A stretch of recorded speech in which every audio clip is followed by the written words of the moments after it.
Welcome everybody to another tour of open books. Today our tour guide is the amazing Jules Remedios Faye, one of the very first people whose work I collected when I discovered this amazing field of artist books. Jules is a great believer in collaboration, which I find surprising because basically she could do everything herself. She is a writer, she is a letterpress printer, she is a bookbinder, she is you have been a distributor, a salesperson. So, she is an amazing combination of skills. And today I am looking forward to everything that she tells us. Thank you. Thank you, Cynthia. It's true. Distributor, I would call it dealer. We used to deal in books. So yeah, I'm going to talk about my love of collaborating probably more than I'm going to talk about anything else, which is why I make books, because it requires this beautiful web of people to create, to complete the thing. And I'm going to talk about all these different methods of how to collaborate. And these are all examples of different kinds of collaborations, and there's a few more behind me. If I forget, you'll remember me to look behind me. And also at any point, if there are questions, just pause me, because I really love conversation and back and forth about what's going on in your thinking. And so I'm going to dive in and start with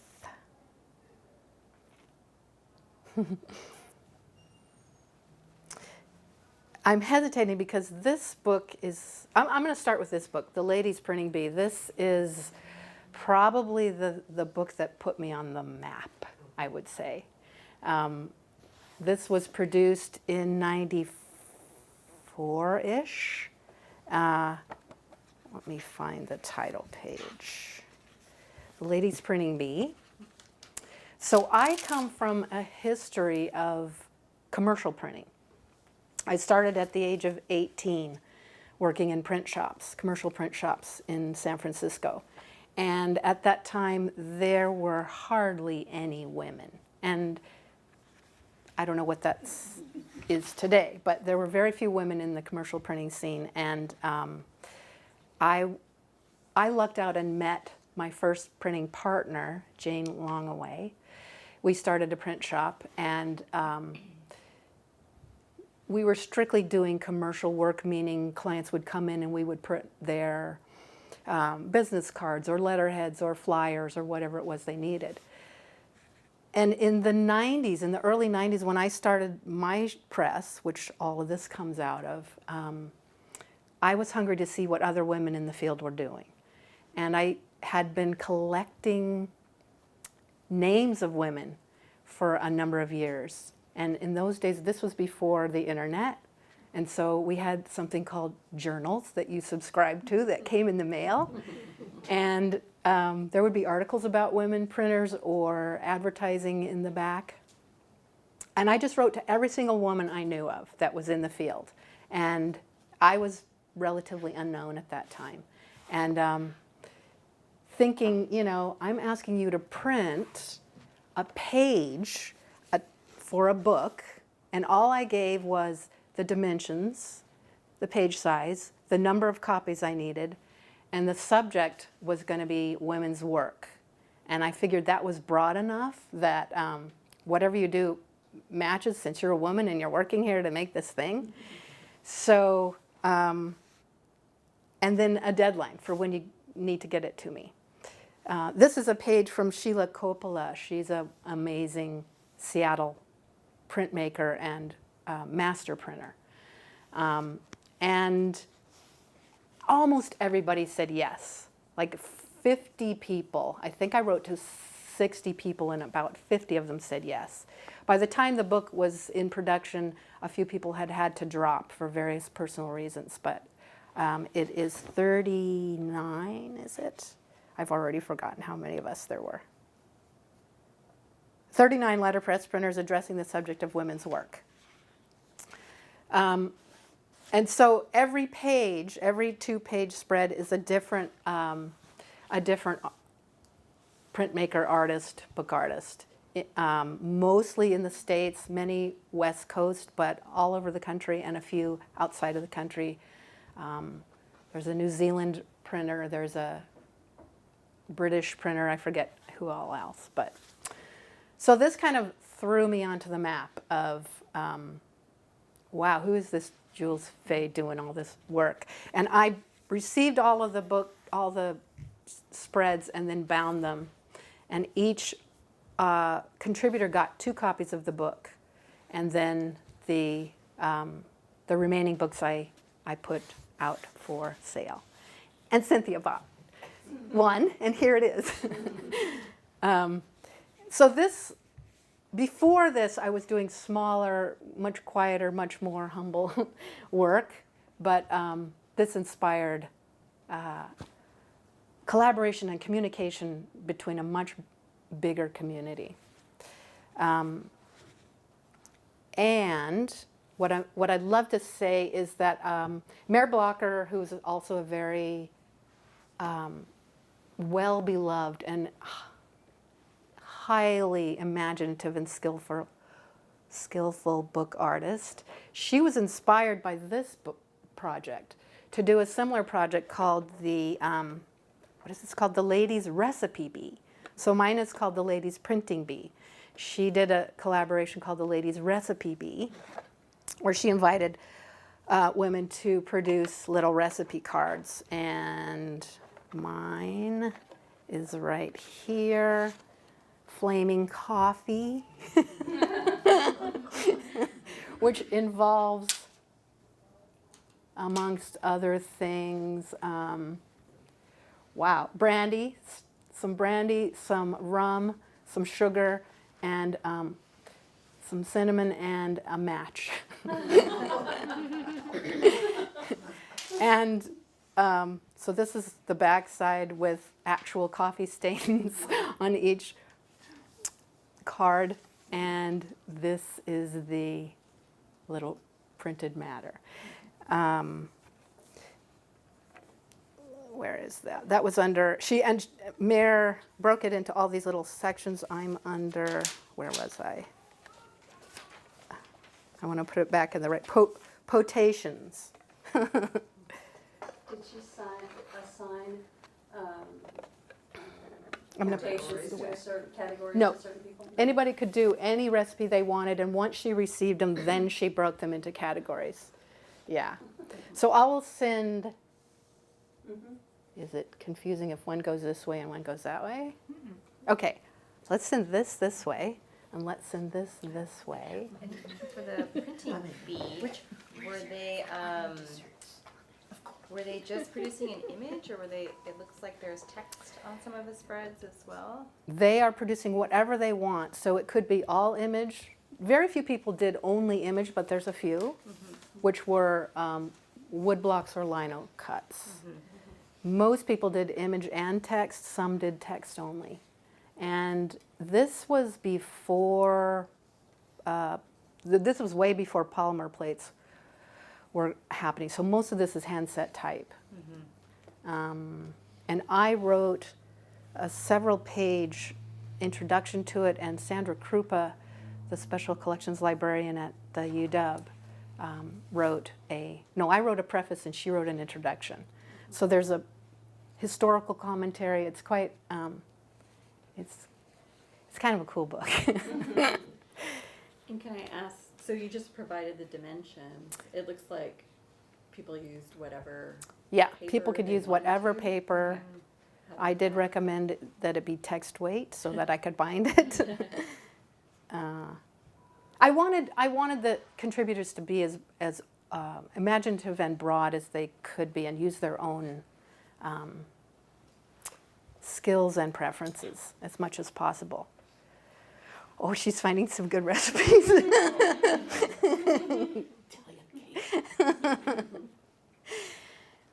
And I will briefly say, so this inspired Mare's recipe box, which then inspired these cards hanging above us. Was Catherine Michaels did another collaboration of inviting women. I can't remember the title of this one. Stack the deck. Stack the Deck. And was it medical? No. Women's health and Women's health and healing, yeah. So they are relatives. With and all, you know, all starting here in the Northwest, and us being inspired by one another. Yeah, good for us. Good on us. Well, I'll just pause. Any other questions about these collaborations? What was the run? This was 195. I don't know what that was or that. They could do don't multiple remember. pages too. Yes, up to you if you have 1, 2 page folded or multiple pages. Some people got very ambitious and did multiple pages. Yeah. So a few years after this, maybe a couple years after this, what I decided is, wow, I'm going to do something again, but it will have more parameters, more rules. Because I love this book, but it was a heck of a lot of work. All of these books are a lot of work, but this book is called Fallen Angels. I will show you the title page, Fallen Angels. A gallery of wood and linoleum cuts by 20 artists, accompanied by a tale as told to Jules Remedios Faye. So 20 different printmakers. I specifically invited, this one I invited any woman I had heard of, whether she was brand new to the field, whether she'd been in the field for years. I just wanted to know what ladies are printing these days. This one I specifically invited printmakers who I know of and admire their work. And so it was by invitation. It was, and this one I said, if you know anybody that I don't, pass it on. So this one went out quite a ways. This one, the artists were asked to do a cut, a hand-carved woodcut or lino block cut of something to do with fallen angels. And that could be your interpretation. And the only thing I asked not to receive was the interpretation of fallen angels as ladies of the night. I'm not interested. That's been done, is what's my feeling. Yay for ladies of the night, but I wanted something more. I wanted to go deeper than that. And beyond that, I didn't define what that meant. I did supply the blocks so that I would have a material I could print from. And this is Deborah Mirsky. This is one of her blocks. So each page is, let's see, starts with text, which I wrote after I received all the blocks. I just let them talk to me, and I came up with a tale that kind of is a conversation with the characters in the blocks. So every page is image on the recto and text on the verso. That's Michael Del Cerro, an amazing woodblock artist, really amazing woodblock artist, who used to live here in, well, not here, in Seattle. I believe he's in New York City now. Marilyn is in this book. There's a number of amazing artists in this book. This was mid-90s. And so this had this is Rita Tollefson. She's still in the area somewhere. I'm not sure where she is. This is Christopher Stern, my beloved. So this was of a very different character. This one, every single section, I'm going to call it, every single signature in this book is unique to the artist. In this one, there's a running story throughout with highlighting the artists, but a very different character for this book. And what else can I say about this one? I'm really excited by what other artists are doing and how I respond to their work and how we respond to one another. There's something about mutual collaborative conversation going on that can be visual or literary or structural or whatever. But that was what inspired this book. So I'll pass that one around. You talked about giving all the artists the material. And writing the story in response to the imagery, did you figure out the typography or the design ahead, or was that also in response to the imagery that you received? 'Cause it Good seems question. very typographically- It was highly typographically designed, Yeah. which was part of the pleasure of it. I did not design it beforehand. I did choose the basic size, and I wanted beautiful margins around the blocks. That much I knew, and that much was done. But I think it was not until they came back and I had looked at them and began writing the tale that the rest of it came into place. And the text block mirrors the shape of the image blocks. And I really wanted a face that was not in competition with the images, but had some character to it. And when I was looking at the typefaces, there are faces called Diabolique, and there's a face called Satanic, and there's like all these faces that had great names but were hideous. And this one, this is Nicholas Cochin, I think. No, this is Nicholas Cochin, and the text is Nicholas, which has a character but is very legible and has a sort of a 1930s kind of feel to it, which I felt a lot of the blocks had a either timeless or black and white film era feeling to them. So, yeah. How big was this print run? Yeah, Rebecca, what does the colophon say? I just looked at it. 200 copies Total, 200 copies total. 25 to the artist. So 25 went to the artist, and this came with, And 12 special editions. this is a little portfolio that has just the prints in it. So all of the artists got the book, the portfolio of prints in a clamshell box. And then there were a few extras of these left.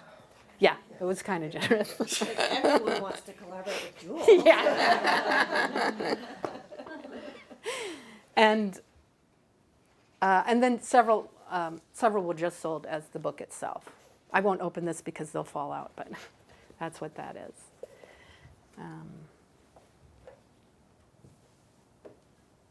So I want to talk about other kinds of collaboration. So those were both projects that I dreamed up. I sent out the invitations.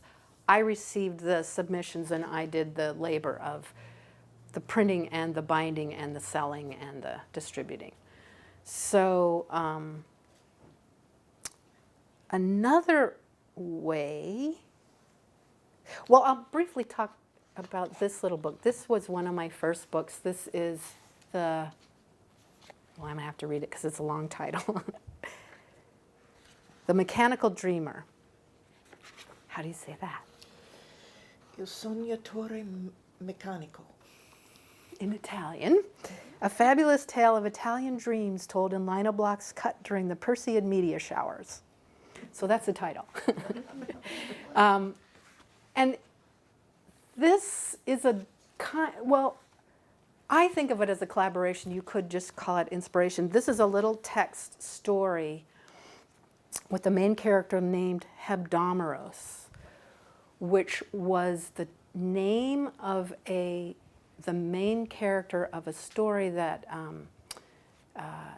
Giorgio di Chirico, the one little short story that he ever published that I know of, the main character was Hebdomeros. And de Chirico was a very influenced me. His beautiful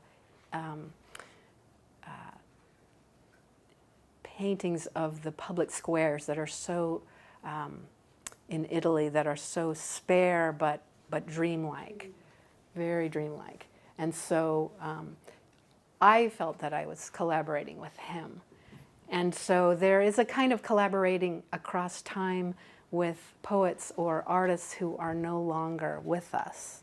And this is a story told entirely in block prints with no text other than that opening story.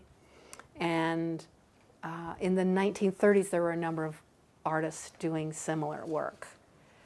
Novels, they called them, of beautiful black and white cuts telling a complex story, preceding graphic novels that we talk of today, and coming out at the same time that film noir was really happening. So there's a real connection to theater and film noir and this kind of story. So it's a different kind of collaborating from not living people. So I'll pass that one. I have no idea what time it is, so. 25 past. Okay. Plenty. Here, I'll take the dust wrapper off so you can see this one. This one is a collaboration with Keiko Hara at Whitman College. She was the head of the printmaking department for a number of years, and she also loved collaboration. Would invite people from all over the world, amazing artists, to come and work with her printmakers. And this book, she invited Chris and I, as well as Tess Gallagher, the poet Tess Gallagher, to come and collaborate with her printmaking students. So Tess did a beautiful monoprint, and then the printmaking students translated it into a multiple color wood block so they could reproduce this monoprint, one-of-a-kind image into reproducible block prints. I don't know how many colors, I haven't counted, but there's a bunch of colors in here. They did some amazing, brilliant, I don't know how they did it, magical thing. And so they printed these beautiful little plates based on her monoprint. We printed the text, drawing colors and inspiration from the monoprint as well as the story. And then we invited all these students to come up to our print shop, all these students from Walla Walla, to come to Cedro Woolley and produce these paste papers. And we had a table kind of like this with assembly line. So we have these papers. This person is dampening the paper. This person is putting the first gray wash down. Every sheet, gray, gray, gray. Then you're doing like the pink stripe. Everyone that comes by, and then you're doing the black squiggle, and you're doing the little turquoise splash, and then the same thing is happening on this side. We have another team doing it. So we have this whole production line, and each page is unique because you can't reproduce, but they're all similar, they're all related. So it was so much fun to have all these students up in the bindery painting their hearts out. And we together, Chris and I and Keiko and the students came up with this design. We had a competition. We showed all the students where'd that go?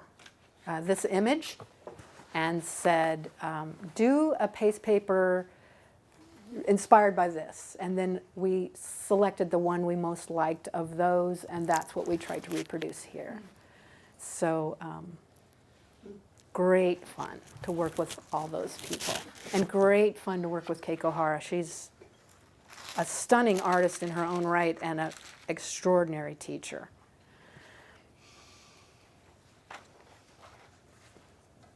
She's retired, but she's still, I believe she's still producing work. Do you have any of her work? She's got some huge pieces too, right? Yes. Yeah, she does huge ceiling, floor, hanging. Wait, which one went which way? This one should go this way. Me too. Oh my gosh.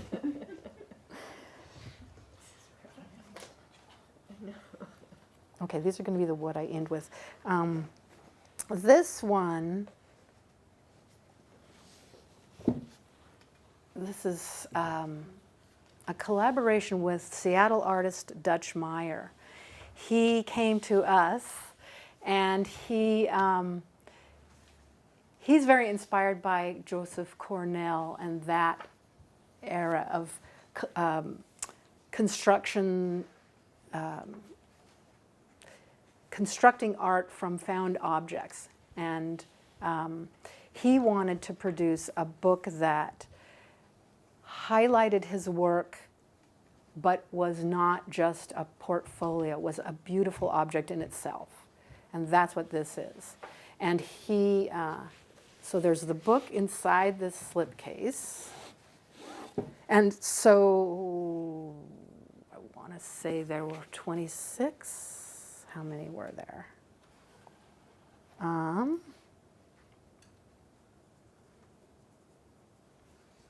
Well, I don't remember, and I'm not. Oh yeah, 25 deluxe copies. So we made the box, the slipcase. He made this insert. So each of these inserts was unique, and one of the materials he often uses is metal that he patinas. Glass and found objects. So each box had the metal and the glass inset, and then what was inside the little inset was unique to each of the 26. And then we had an additional, I think, 50 that were just the book. And the book has little metal discs, coins that were inset into the cover of the book that he patinaed. So Dutch did the metal work and then handed us all these little coins, and we worked out the binding. And in this book, the collaboration between the production was Chris did all of the typography, which is, I would say, one of the most stunning typographic books that we did, especially the title page. Really beautifully done. Wood type, metal type, all hand set, with little ghosting images behind the solid images. These letters spell out Dutch Meyer. Even the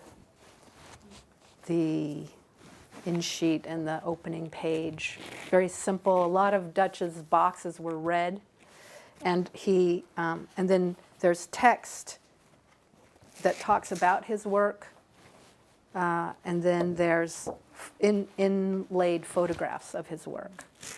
So page after page of his beautiful boxes, found object boxes.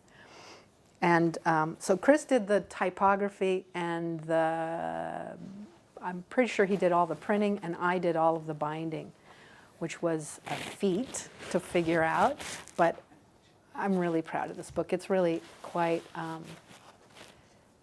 on so many levels, as an object. It's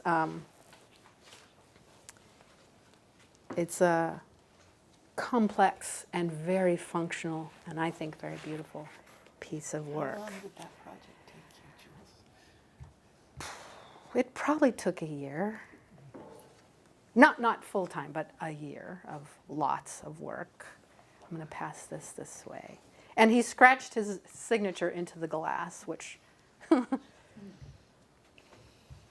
So another form of collaboration with artists, and then Chris is my husband, and we collaborated on everything that we did in the shop. But even us, we collaborated in different ways on different projects. And he was a master typographer. He was a really brilliant typographer. Did you tip all the photos on? Yes, I did. Yes, I did. And Dutch worked with a photographer to produce the photographs. So there was that collaboration. I'm shooting and producing the photos, yeah. Is this a theme, the artwork? My understanding is the only theme is generally found object inspired by whatever he's inspired by. But beyond that, I don't know. not the broken dreams of not catching a Yeah. fish in Yeah, your yeah. net. It's just beautiful. It's much heavier than It is. Yeah. And they don't all have nets. They don't all have marbles. So, Interesting. and to walk into Dutch's tiny little art studio, he had this tiny little studio that was maybe like this size, crammed with little found objects of every imaginable kind. How did you notice Dutch? Family friend, Chris knew him for years. I don't know, through his sister. And Marilyn knows Dutch and the family. Yeah. Very cool guy. He's a really extraordinary artist, and he later went on to do work in, now I'm not going to remember which country, but East Africa, bringing wheelchairs and prosthetics to people through an organization. So he's from the Deep South. He's just got the Southern storyteller thing, man. Ask him a question and you will be amazed for the next 2 hours about his whatever he says. And did his found object obsession come into you? Apparently, which I'll talk about in a minute. Blame Dutch. It's all Dutch.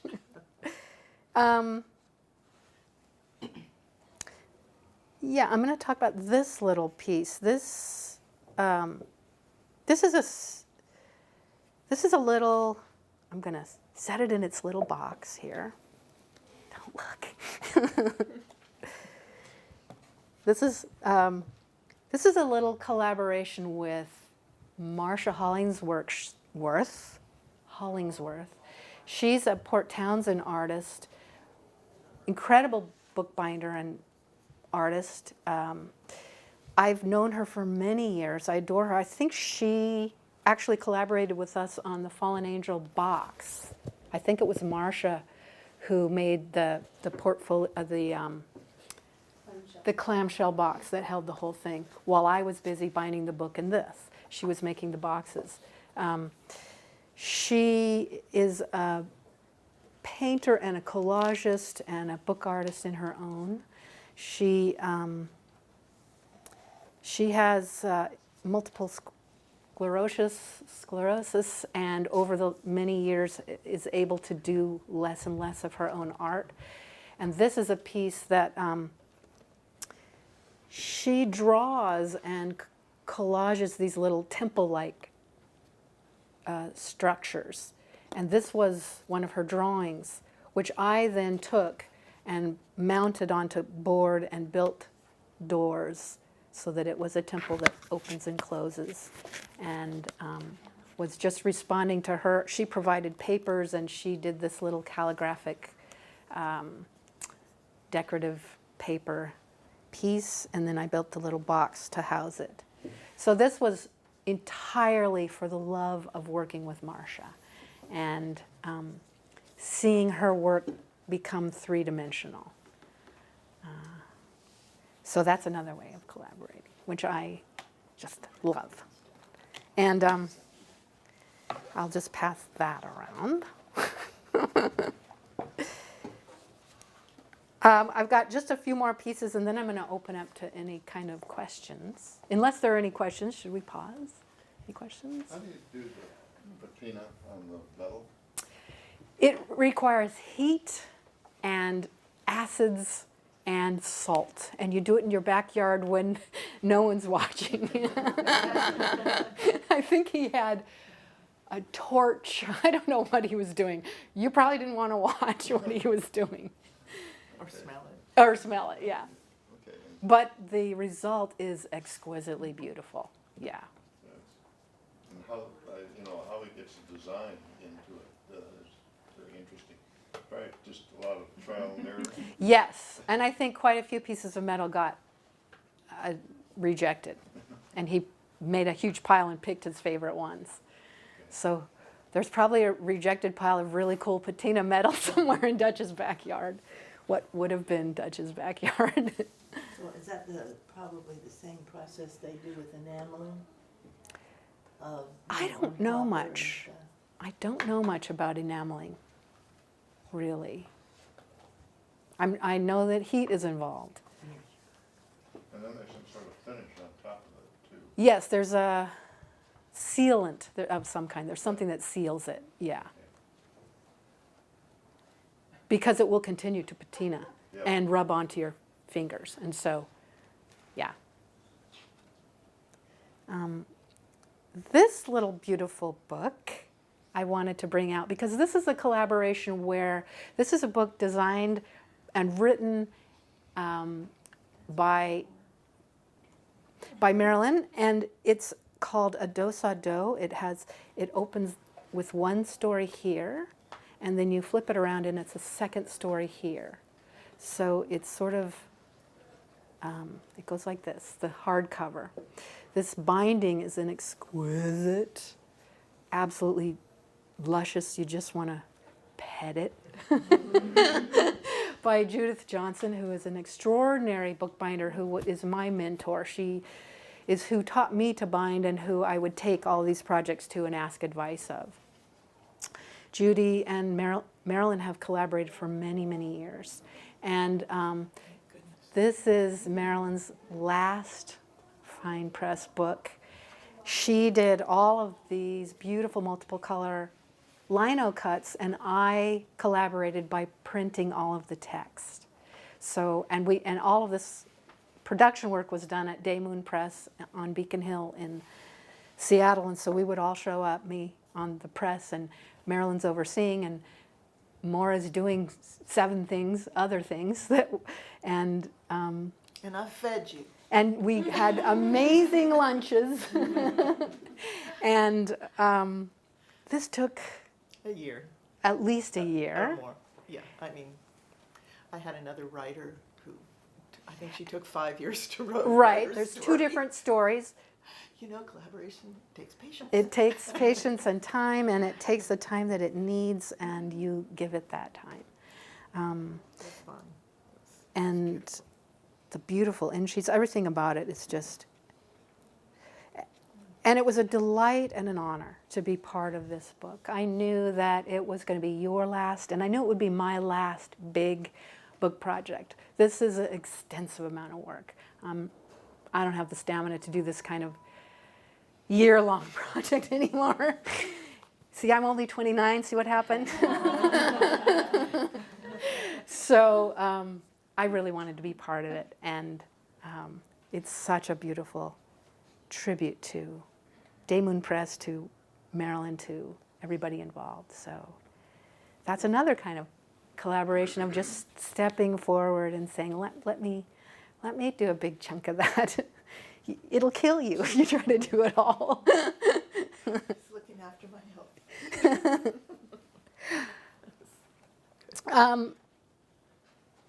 I think 2 more things, 2.5 more. This is a literary, no, I'm going to back up. the book itself is literary by Clifford Burke.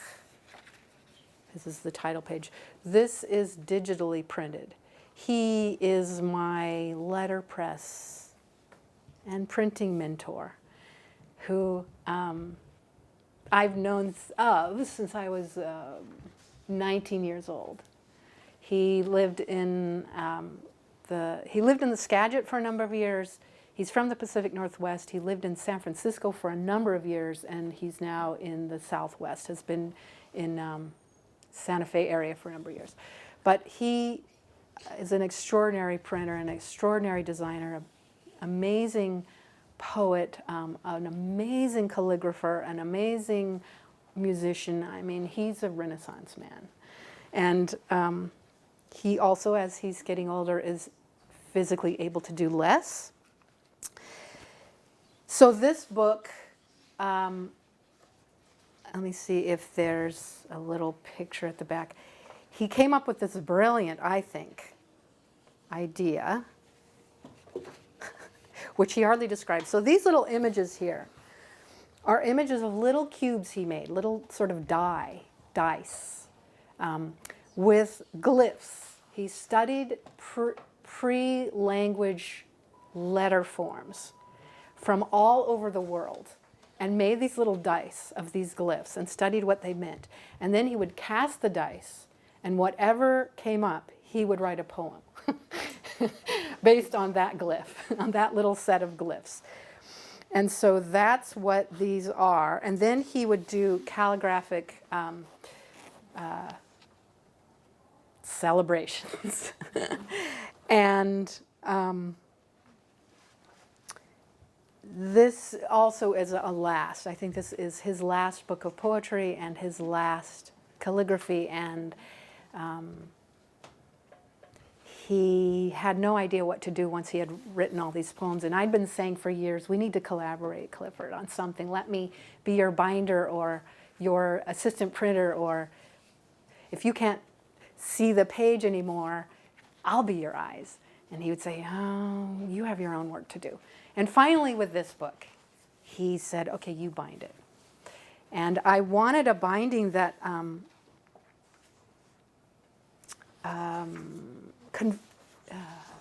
reflection isn't the right word, but I can't think of it, that reflected or suggested something about these glyphs. And so, I made exposed spine with similar, suggests that something's in there, something different about this book. And this was recent. This was last year that we finished this project. He'd been working on the poems for probably a year before that, and maybe the research a year before that on the glyphs. So this is the results. How many did you print? There's very few. He printed, I think, 40, and they all went, most of them went to friends. He just did it for the love of doing it. And again, it's an honor to be part of this project because of who he is and who he has been to me and to many, many, many printers. When you do things like that, how much does it cost you to get it done? I mean, Don't even ask.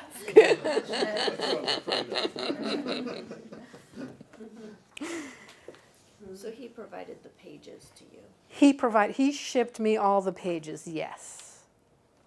And we collaborated on what colors, what he wanted for, I mean, we kicked back and forth ideas for the binding and what he wanted. And he didn't want this, and he didn't want too high end, he didn't want too low end, he wanted something in between. And so this is what we came up with, yeah. And the cost has to do with the labor. I mean, there's certainly materials cost, but it's the labor that we give to these things that is kind of uncountable. Because there is the actual hours at the bench, and then there's all the hours in bed that you're supposed to be sleeping, and you're thinking, I know. I'll use blue instead of gray. And then the hours that you're thinking, I don't know how to solve that problem. That's just not doable. And then the hours you're walking the dog and you think, ding, it is doable. So I don't know how to answer the hours question. Well, I thought there were many, many hours. Many, many hours is the answer. Yeah. Yeah. And actually, before I do this last one, this is another little collaboration. Amy Redmond, Clifford Burke, and Jules. These are a few pages from, this is unfinished, but for another project, Clifford had painted calligraphy on this sheet that's about 4 feet tall by about 8 feet long. He took this mop-sized calligraphy brush and did these huge calligraphic strokes across this huge page. And then we cut it into littler pieces. And it had another life planned for it. And then that didn't happen, so we had all these pieces. And Amy and I divided them between ourselves and set these rules about she'd take half, I'd take half. The theme was going to have to do with letter forms or writing or communication. You had to print something, you had to draw something, you had to mark in some way, and then we would switch our sheets and then switch back and forth, make something out of it, and eventually we would figure out what we're doing with this project. So we got all these sheets back and forth and marked on, and we never got to what happens to the whole project. So there's a little stack about this big of all these little sheets, and this is some of them that I brought. This one, Amy, there's handwriting involved, there's snakeskin involved, of gluing on found papers or other materials. There's little hand-drawn diagrams, and this text is Morse code that says something like, talk to me or speak with me, something like that. More of Amy's handwriting and my Morse code, painted on. So this is just a handful of little sheets that we created, and then it just didn't complete into a finished project, but I wanted to show it as sometimes you do collaborations, you don't know where it's going. It sparks ideas for the next project. So there's a lot of value in just playing.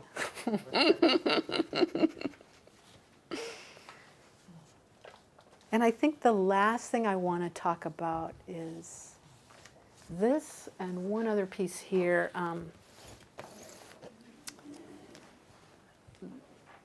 This broadside / relief print is a collaboration with Chris and I.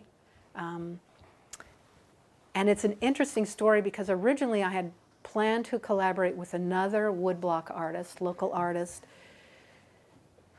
She had provided all these beautiful prints for a book. So the idea was there would be these beautiful prints and then a page of text similar to the little Mechanical Dreamer book, where there's one page of text that's kind of in conversation with the images, but they both stand on their own. And it didn't end up to work out. She created her beautiful set of images. I created my story. And she decided in the end that she wanted the images to stand on their own without text. So we went in two different directions, and she took hers in another direction. And I took the story back to our shop, and Chris said, well, let me illustrate it. So this is Chris's 7-color linoleum block, my text. So he's reading my text and responding to what I had written, and That's that story. So sometimes collaborations can go in one direction and then take a hard turn and go in another direction. And I'll show one more. This one is also Chris and Jules, only in the reverse. He created the image, and I wrote the text in response to the image. So in that one, I'd written the text first, image came second. In this one, he created the image, text came second.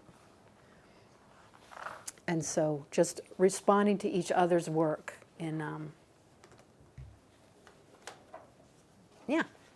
for fun. And we did a number of things like this. We did a number of prints and broadsides with usually my writing and his imagery. Writing is a big, huge part of my work, and is in most of my books. There's something I've written. So that's that one. This is actually, there are 0 of these left. I think I have 1 of the originals. This is a Chincolet. No, this is a Giclée of the original. And pass that around. And the last one I want to talk about is, this is very recent. This was done, was it this year? I don't know. Last year or this year. This is from, Mary Bruno. Thank you. Mary Bruno of Bruno Press. This is her 3rd print exchange, where she, by invitation only, she's in the Midwest. I can't. Minneapolis, that sounds right, somewhere out there. This is the 3rd of her print exchanges by invitation only. The theme was End of Times. I want to say the first one, they were 3 in a row in 3 different years. Does that sound right, Laura? Yeah. So, yeah, last year. It was at the end of last year, I think, that this was done. And so each year there's been one. So this is my present collaborator, Kathleen Bassane in Skagit County. We have a little print shop together, and she and I collaborate on everything we've done there so far. This is a collaboration both of the image as well as the text. We wrote the poem together. We came up with the image together. It's I think this also is a 7-color linoleum block. We cut the blocks together, we printed together. Every aspect of this is the 2 of us brainstorming and sharing the labor. And that's what I'll be doing into the future with Kip and whoever else will join me in collaborations. There are some people at this table who are collaborating with me at this very moment. So I'll pass that around. Lucky you. There are more than some people at this table. We have the print that you did with Lou. And Lou Cabine, yes, Lou Cabine and I are working on any number of ideas at any given time together. Yeah. What kind of paper did you use on this? That is, that one is waxed, I think. Does that feel kind of different than the others? Yeah, one of them is waxed. It is I believe it's a handmade, heavyweight, not tissue. I'm not going to be able to bring it to mind, but Because it's different on one side of some of them, and yeah, it's a 2-sided sheet. Yeah, one side is more toothy and one side is smoother, right? Yes. Yeah. So I'm going to open it to questions, if there are any questions. What is the process of putting these together? Do you print all the pages and then, Yeah, so I guess if I was going to walk you through the steps, step number one is the concept. First, you got to come up with what it is, and that's a huge step. And either write the story, cut the cuts, invite the invitees, whoever, whatever that is. The second step is setting the type, cutting the blocks, printing everything. And it's one sheet at a time.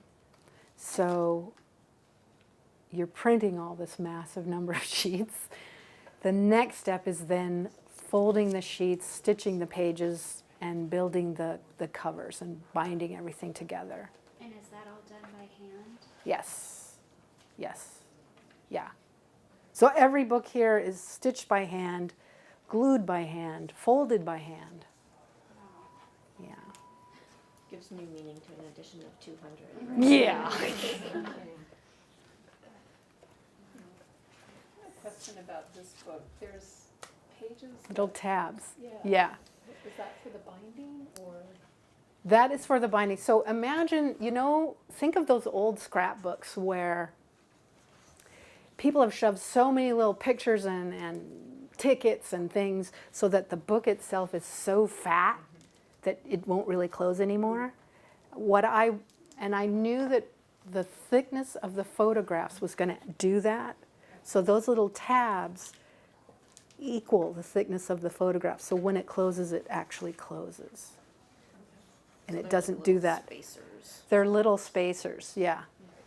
So how do you where does that solution come from? Is that something you'd seen before, or do you do a lot of research for your projects to solve those problems, or do you just try a million things? All of the above. It definitely starts from what I've seen. It definitely is added to by research. There's a lot of trial and error. And then there's asking Judy Johnson.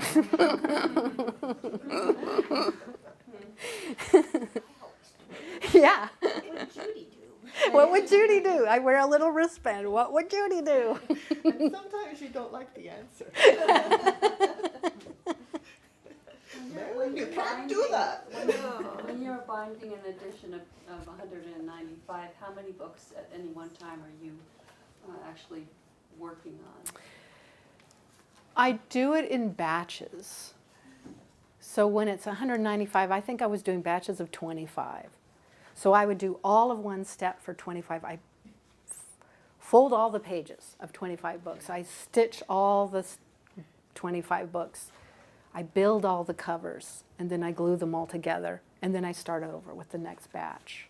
And it is more labor effective to do batches than to do one book all the way through and then one book all the way through. Yeah. And Judy used this term, economy of motion. I love that term. So once you've set up your workstation for folding, you're just folding. And you're not doing this and then switching over to that and then going over there and coming back and trying to remember, now how did I do that again? And I keep extensive notes on every single one of these. Then I come back to it a year later and I go, what did that mean? Hold the tool like, what? And with that economy, why not do all the pages folded 100? There's a sweet Mostly spot. exhaustion. Yeah. Because after a certain point, you can't see it anymore. You're just your eyes are falling out, and it's like, is that folded squarish? Yeah. So there's a refreshing that happens when you turn to the next step. But the quality would go down. 'Cause Yes. You're tired even if you Yes. don't think you are. Yeah. Gotcha. Yeah. Jules, is there someone with whom you'd like to collaborate that you haven't had the chance to collaborate with yet?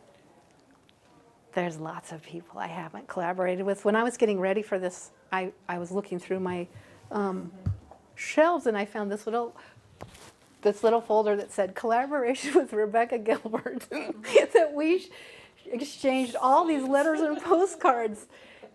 When the hell was that? It's been a while. Yeah, I mean, there are many people I'd love to collaborate with. If if we were immortal, there would be many people on my list. Yeah. Jules, thank you so much. This has been just magical. Thank you.